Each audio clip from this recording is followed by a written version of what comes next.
ಮೂಡ ಹಗರಣನೇ ಇನ್ನೂ ಒಂದು ತಾರ್ಕಿಕ ಅಂತ್ಯಕ್ಕೆ ಬರ್ತಾ ಇಲ್ಲ. ಹಗರಣ ನಡೆದಿದೆಯಾ ಇಲ್ವಾ ಏನು ಎತ್ತ ಅಂತ.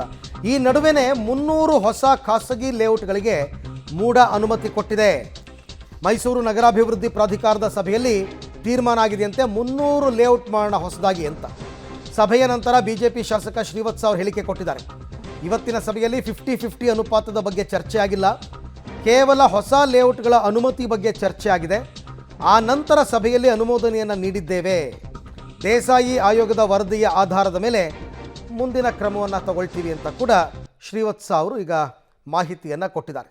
50-50 ಅನುಪಾತದ ಕಳೆದ ಬಾರಿನೇ ಆಗಿತ್ತು. ಆವಾಗಲೇ ನಾವು ದೇಸಾಯಿ ಆಯೋಗಕ್ಕೆ ಅನುಮತಿಯನ್ನು ಕೇಳಿದ್ದೀವಿ.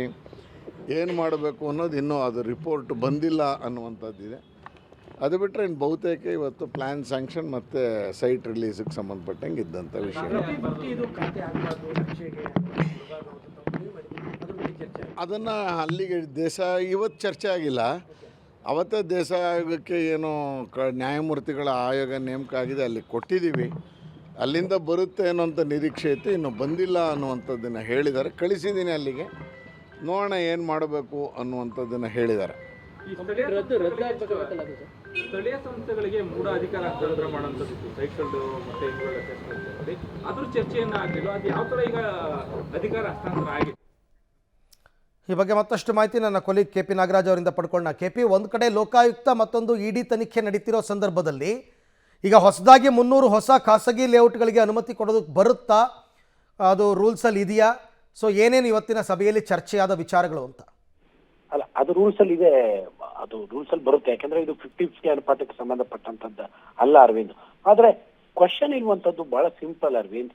ಈಗ ನಡೀತಾ ಇರುವಂತದ್ದು 50-50 ವಿಚಾರದಲ್ಲಿ ಪ್ರಾಧಿಕಾರದ ಸಭೆ ಯಾಕೆ ಗಂಭೀರವಾಗಿ ತೆಗೆದುಕೊಳ್ತಾ ಇಲ್ಲ? ಯಾಕಂದ್ರೆ 50-50 ಒಟ್ಟು ಎಷ್ಟು ಸೈಟ್ ಅನ್ನ ಹಂಚಿದ್ದಾರೆ ಅನ್ನುವಂಥದ್ರ ಬಗ್ಗೆನೇ ಸರಿಯಾದಂತ ಮಾಹಿತಿಗಳಿಲ್ಲ. ಈಗ ಆಗ್ಬೇಕಾಗಿರುವಂತದ್ದು ಮೈಸೂರಿನ ಮಟ್ಟಿಗೆ, ಮೈಸೂರಿನ ಜನರ ಮಟ್ಟಿಗೆ ಆಗ್ಬೇಕಾಗಿರುವಂತದ್ದು ಹೊಸ ಲೇಔಟ್ಸ್ ಅಲ್ಲ, ಆಗಿರುವಂತಹ ಅಧ್ವಾನಗಳ ರಿಪೇರಿ ಆಗ್ಬೇಕಾಗಿರುವಂತದ್ದು. 50-50 ವಿಚಾರದಲ್ಲಿ ಕೆಲವೊಬ್ರು ಏನೋ 3ನೇ ಪಾರ್ಟಿಯಿಂದ 4ನೇ ಪಾರ್ಟಿಯಿಂದ ಕೈ ಬದಲಾಗಿರುವಂತವರ ಕಥೆಗಳು ಏನಾಗುತ್ತೆ, ಈ ತರದ ಆತಂಕಗಳಲ್ಲಿ ಬಹಳಷ್ಟು ಜನರು ಇದ್ದಾರೆ.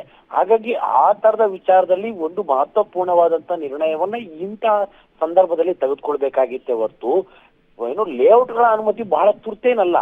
ಅದು ಬಂಡವಾಳ ಹಾಕಿರುವಂತವ್ರಿಗೆ ತುರ್ತಿರ್ಬೋದೇನೋ, ಆದ್ರೆ ಜನರ ದೃಷ್ಟಿಯಿಂದಾಗಿ ಆಗ್ಬೇಕಾಗಿದ್ದಂತದ್ದು 50-50 ಅನುಪಾತದ ವಿಚಾರದಲ್ಲಿ ಯಾವ ಕಠಿಣ ಕ್ರಮಗಳು ಆಗಿರುವಂತದ್ದು ಮತ್ತು ಕೈಗಳು ಬದಲಾಗಿರುವಂತ ಸಂದರ್ಭದಲ್ಲಿ ಆ ವಿಚಾರದಲ್ಲಿ ಏನು ತೀರ್ಮಾನಗಳು, ಅದಕ್ಕೆ ನಕ್ಷೆಯಲ್ಲಿ ಅಪ್ರೂವಲ್ ಕೊಡ್ತಾರೋ ಇಲ್ವೋ ಅಥವಾ ಲೈಸೆನ್ಸ್ ಕೊಡ್ತಾರೋ ಇಲ್ವೋ, ಈ ವಿಚಾರದಲ್ಲಿ ಒಂದು ತೀರ್ಮಾನಗಳಾಗಬೇಕಾಗಿತ್ತು.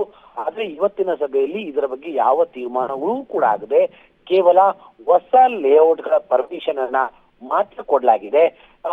ಇವತ್ತಿನ ಏನು ಇಡೀ ಒಂದು 20 ದಿನಗಳ ಹಿಂದೆ ಒಂದು ಸಭೆ ನಡೆದಿತ್ತು, ಆ ಸಭೆಯ ಮುಂದುವರೆದ ಸಭೆ ಇದು. ಇದರಲ್ಲಿ ಒಟ್ಟು 300 ಹೊಸ ಲೇಔಟ್ಗಳಿಗೆ permission Arvind. Okay, thank you KP ತಮ್ಮೆಲ್ಲ ಮಾಹಿತಿಗೆ. ಅದನ್ನು ಶ್ರೀವತ್ಸ ಅವರು ಸಭೆಯಲ್ಲಿ ರೈಸ್ ಮಾಡಬೇಕು ಪಾಯಿಂಟನ್ನು. ಇಷ್ಟು ಅನುಮಾನಗಳಿರಬೇಕಾದ್ರೆ ಇಷ್ಟು ಪ್ರಶ್ನೆಗಳಿಗೆ ಉತ್ತರ ಕೊಡಿ ಅಂತ ಶ್ರೀವತ್ಸ ಅವ್ರು ಕೇಳಬೇಕಾಗಿತ್ತು. ಯಾಕೆಂದರೆ ಈ ಹಗರಣದ ಬೆಳಕಿಗೆ ತರೋದ್ರಲ್ಲಿ ಇವ್ರ ಪಾತ್ರನೂ ದೊಡ್ಡದಿದೆಯಲ್ಲ.